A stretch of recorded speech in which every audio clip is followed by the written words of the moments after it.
അപ്പോൾ കൂട്ടുകാരെ, നമ്മുടെ ഇന്നത്തെ യാത്ര വേളാങ്കണ്ണിയിലേക്കാണ്. അപ്പോൾ അങ്ങോട്ടുള്ള യാത്രക്കൊരു പ്രത്യേകതയും കൂടെ ഉണ്ട്. അമ്മ വർഷങ്ങൾക്ക് മുമ്പ് നേർന്നൊരു നേർച്ചയും കൊണ്ടാണ് ഞങ്ങൾ പോകുന്നത്. കാരണം നമ്മുടെ തുറവൂരത്തെ വീട് വെച്ചപ്പോൾ അമ്മ ഒരു നേർച്ച നേർന്നായിരുന്നു, സ്വർണത്തിലുള്ള ഒരു വീടിൻ്റെ രൂപം വരച്ചു കൊടുക്കുക എന്നുള്ളത്. അപ്പോൾ അതനുസരിച്ച് ഒരുപാട് വർഷങ്ങൾക്ക് ശേഷവും ആ നേർച്ച പെൻഡിങ്ങിലേക്കായിരുന്നു. അപ്പോൾ എൻ്റെ പ്രിയപത്നിയെ കിട്ടിക്കഴിഞ്ഞപ്പോൾ, പ്രിയപത്നി എന്ന് പറഞ്ഞാൽ നമുക്ക് ആ നേർച്ച എത്രയും പെട്ടെന്ന് ചെയ്തു തീർക്കണം. അപ്പോൾ അങ്ങനെ ഞങ്ങളിന്ന് തീയതി എടുത്ത് ഇന്ന് വേളാങ്കണ്ണിക്ക് പോവുകയാണ്. ബാക്കി കാഴ്ചകൾ വഴിയിലും വേളാങ്കണ്ണിയിലുമായിട്ട് കാണാം. അപ്പോൾ എല്ലാവരും കൂടെ പോരും.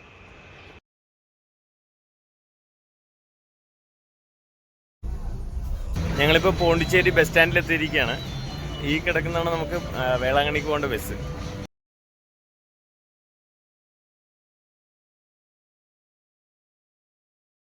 അപ്പോൾ നമ്മൾ ബസ്സിനകത്ത് നമ്മുടെ സീറ്റിൽ വന്നിരുന്നു. 26, 27 നമ്മുടെ സീറ്റ് നമ്പർ.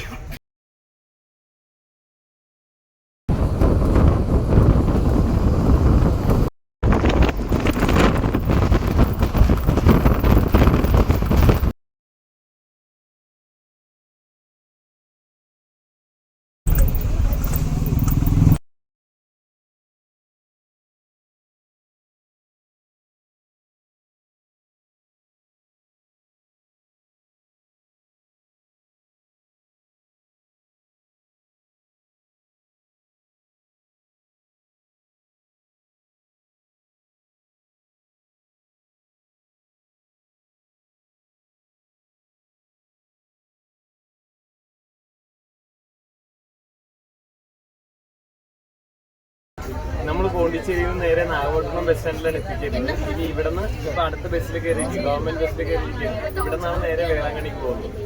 ഏകദേശം ഒരു 20 മിനിറ്റ് കൊണ്ട് എത്തുമെന്നാണ് നമ്മുടെ പറ്റിയിരിക്കുന്ന അണ്ണം പറഞ്ഞിരിക്കുന്നത്. അപ്പോൾ കൂട്ടുകാരെ, നമ്മൾ വേളാങ്കണ്ണി ബസ് സ്റ്റാൻഡിൽ എത്തിയിരിക്കുകയാണ്.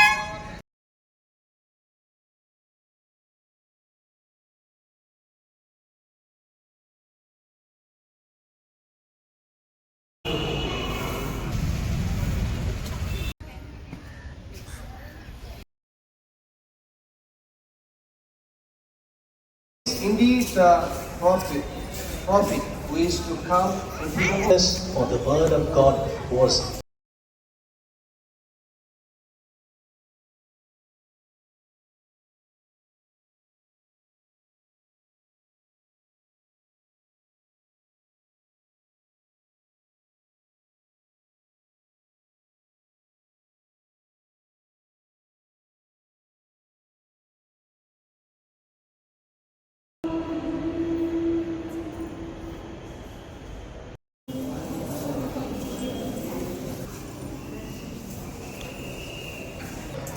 doing the seed blessings on your children who are gathered here at this shrine.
കൂട്ടുകാർ, നമ്മളിപ്പോൾ എത്തിച്ചേർന്നിരിക്കുന്നത് വേളാങ്കണ്ണിയിലെ ആദ്യ പള്ളിയുടെ മുറ്റത്താണ്.